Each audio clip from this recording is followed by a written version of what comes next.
هلو على أجدع ناس. بيبدأ الفيلم في سجن اسمه سجن بلاتفورم، وبنشوف مجموعة من الأشخاص وهم بيقولوا للموظف على الأسباب دخولهم السجن ده غير إنهم بيختاروا أنواع الأكل اللي هم هياكلوه أثناء فترة وجودهم في السجن. وفي أول يوم للمساجين المستجدين بنلاقي 2 من المساجين في زنزانة رقم 24، وبيكون في مسجون اسمه زيميتان ومعاه مسجونة اسمها بريم، وبيكونوا واقفين قدام منصة الأكل اللي بتنزل كل يوم للمساجين، وبيظهر ان في حد اكل اللحمة من البيتزا بتاعة زميتان، وساعتها بيسمعوا المساجين بيتكلموا عن المسجون اللي في زنزانة رقم 21، وبيفضلوا يشتموه لان هو خالف قانون السجن واكل من اكل زميله. فبيتضايق زميتان وبيقرر ان هو ياكل من الاكل اللي قدامه، لكن المسجون اللي في الزنزانة رقم 23 واللي اسمه روبي بينده عليه وبيمنعه من الاكل، وبيفكروا بقانون السجن اللي بيمنع اي مسجون ان هو ياكل من اكل زميله الا لو زميله هو اللي سمح له بكده. فبيقول له زميتان ان المسجون اللي في زنزانة رقم 21 أكله، فبيعرفوا روبي إن مجموعة المختارين هيحلوا المشكلة دي في اليوم اللي بعده، لكن زميتان بيتجاهل كلام روبي وبيقرر إن هو ياكل. فبتتدخل هنا بريم وبتقول لزميتان إن روبي عنده حق في كلامه، وبتعرض عليه إن هو يشاركها في أكلها وبيوافق. وساعتها روبي بيشكرهم وبيقول لهم إن اللي هم عملوه ده جدير بالاحترام، وده لأن هم احترموا زملائهم المساجين وحافظوا على أكلهم. وبعد ما بتنزل المنصة للزنزانة اللي تحت، بريم وزميتان بيتعرفوا على بعض، ولما بيسألها زميتان عن سبب دخولها للسجن بتحكي له بريم عن قصتها. وبنرجع لليوم اللي بريم بتقابل فيه موظفة السجن،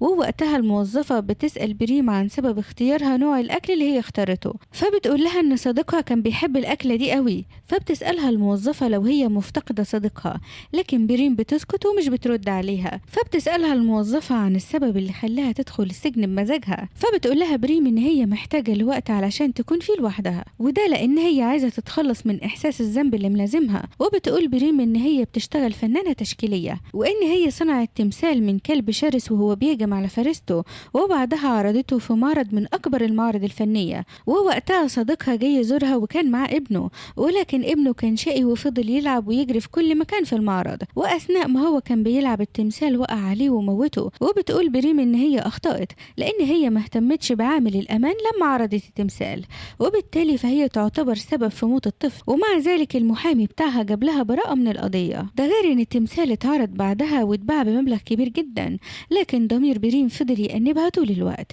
وعلشان كده هي قررت تدخل سجن المنصة. وفي الوقت الحالي بريم بتكون ماسكة قلم الفحم، ودي الحاجة اللي هي اختارت ان هي تكون معاها في السجن. وبتفضل بريم ترسم بقلم الفحم على جدار الزنزانة، ولما بتسأله بريم عن سبب دخوله للسجن فبيقول لها ان هو عالم رياضيات، وان هو مش مريض نفسي وحرق بيته زي ما قالت الموظفة. وبيحكي زميتان لبرينو وبيقول لها ان هو بيحب علم الرياضيات جدا، ولكنه لما اكتشف ان في ارقام غير واقعية في المعادلات فقد ثقته بعلم الرياضيات، ومن بعدها وهو اعتزل الدنيا كلها وساب اسرته، وده لان هو حس انه فاشل ومش بيفيد المجتمع باي شيء. فبتستغرب بريم من كلامه وما بتكونش مستوعبة ان هو عمل كده في نفسه بسبب معادلة رياضية. واثناء ما هم بيتكلموا بيسمعوا صوت المساجين في زنزانة 44 وهم بيزعقوا لان مساجين زنزانة 42 و43 اكلوا الاكل بتاعهم. وبيقول روبي ان ده تاني اختراق لقانون السجن في اليوم ده، وعشان كده هيتم معاقبة مساجين زنزانة 42 و43 وهينزلوا لمستوى اقل كعقاب ليهم للي هم عملوه. وبيقول ان مسجون زنزانة 21 هيتعاقب زيهم علشان هو اكل اللحمة اللي كانت على البيتزا بتاعة زميتان. وبينهي روبي كلامه وبيقول ان عدد المستويات في السجن 333 مستوى.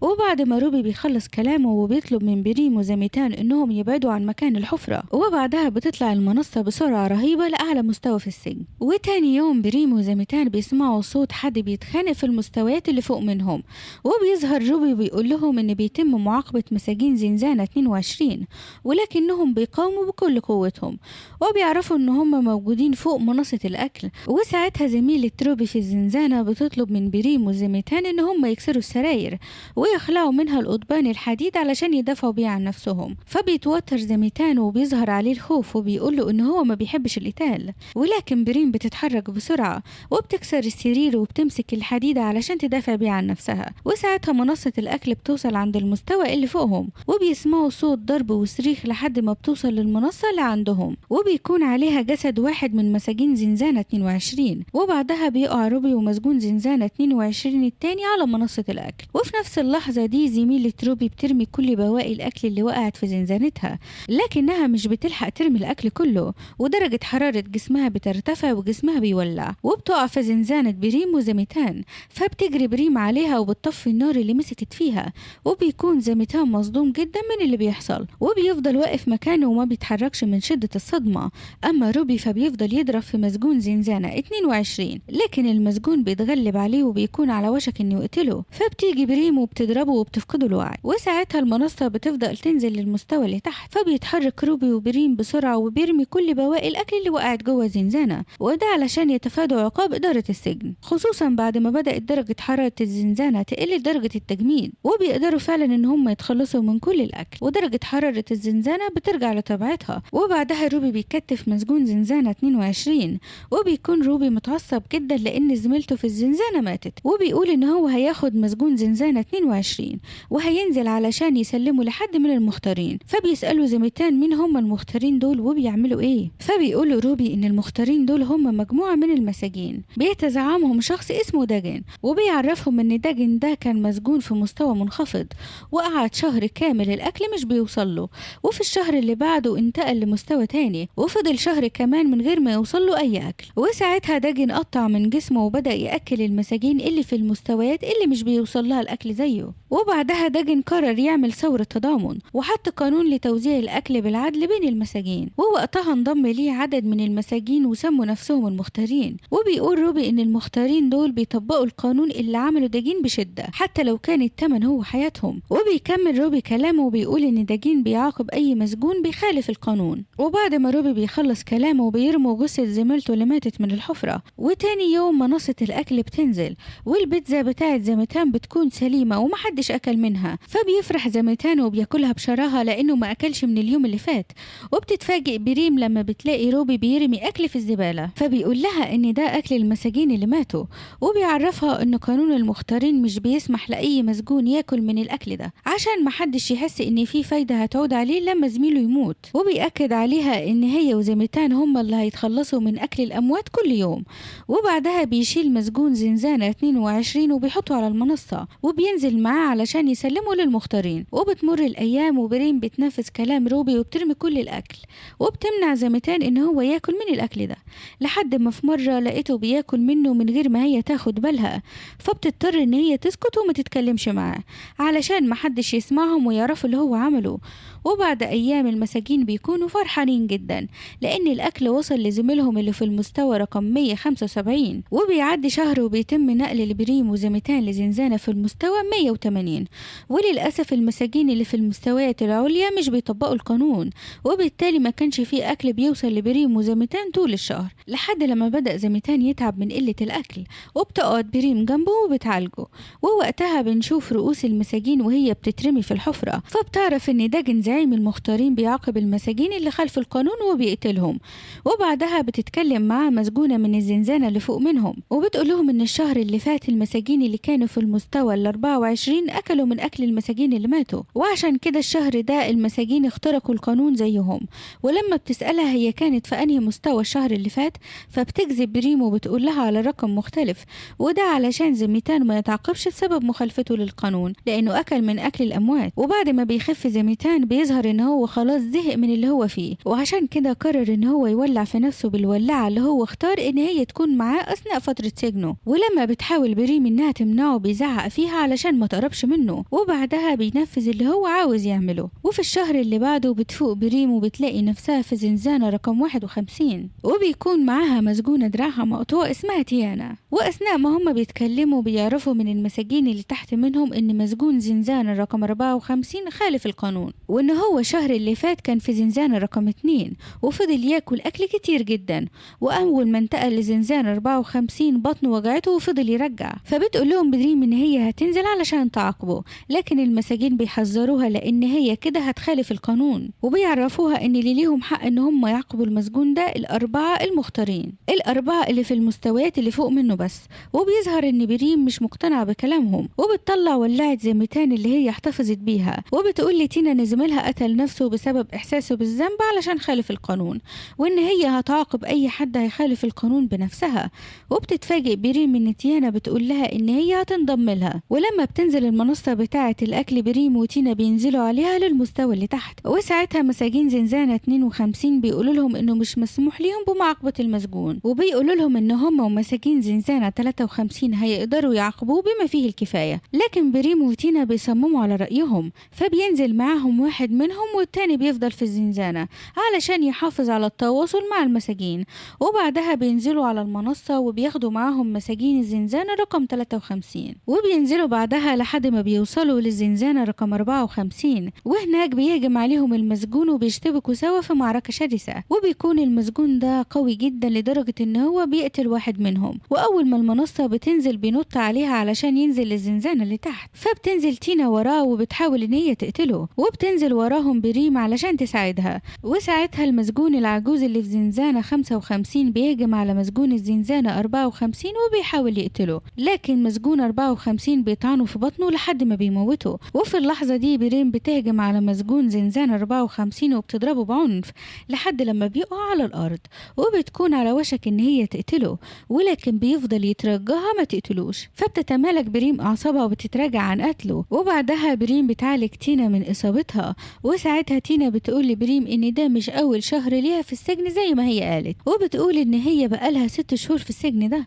وأول يوم صاحبتها في الزنزانة شرحت لها قانون السجن، وفضلوا ماشيين بيه لحد لما في مرة شافوا شاب بيموت بسبب قلة الأكل، فقرروا ان هم يدوله من أكل المساجين اللي ماتوا. وبعدها داجين زعيم المختارين قرر ان هو يعاقبها هي وصاحبتها، لكن صاحبتها قاومته وصفت له عينه، ولكن باقي جماعته اتلموا عليها ولحقوها قبل ما تقتله. وبتتأثر تينا وبتقول ان عقاب داجن ليهم بعدها كان قاسي لدرجة ان هو قطع لها دراعها، اما صاحبتها فجردها من هدومها وربطها على المنصة، وبعدها نزلها للمساجين اللي في المستويات اللي مش بيوصلها اي اكل علشان ياكلوها. وبعد ما بتخلص تيانا قصتها بريم بتتعاطف معاها، فبتقول لها تيانا ان هم لازم يهربوا من السجن ده باي تمن، وبتعرفها ان مفيش اي حد دخل السجن ده وخرج منه نهائي. فبتسألها بريم لو عندها خطة للهروب، فبتقول لها ان انسب لحظة بتكون اثناء ما بيتم تبديل المساجين بين المستويات. فبتقول لها بريم ازاي هيقدروا يتفادوا الغاز المخدر اللي بيترش في السجن في الوقت ده. فبتعرفها تيانا ان هي عندها طريقة معينة بتجربها كل شهر ولكنها بتفشل. وتاني يوم بتنزل منصة الاكل وبيكون عليها داجن وجماعته، وساعتها داجن بيقرر ان هو هيعاقب بريم وتينا، وده لانهم خلفوا القانون، وكمان شاركوا في معاقبة المسجون 52، وده علشان هم سمحوا لهم ان هم يشاركوا معاهم في تنفيذ القانون. فبيأمر رجالته ان هم يمسكوهم ويضربوا ايديهم ويشدوهم، وبعدها المنصة بتنزل عليهم وتقطع دراعتهم. اما تينا فبيعاقبها زي ما عاقب صاحبتها اللي صفت له عينيه، وبيخلي رجالته يربطوها على المنصة علشان تفضل تنزل مع المنصة لحد ما توصل للمساجين اللي في المستويات اللي تحت اللي مش بيوصل لها اكل علشان ياكلوها. وبعدها بتفوق بريم وبتلاقي نفسها اتنقلت لزنزانة في المستوى 72، وبيكون معاها تريفة بتقرب منه وبتسأله عن الحاجة اللي هو قرر يحتفظ بيها، فبيطلع سكينة وبيقول لها ان دي الحاجة الوحيدة اللي هو اختارها، فبتطلب منه ان هي تاخدها لان هي محتاجة تستخدمها، وهو بيوافق. وبعدها بتنزل منصة الاكل وبيفضل تري ياكل بشراهة، فبتقف على منصة الاكل وبتقول له ان هي هتنتهي من داجن ومن اللي معاه،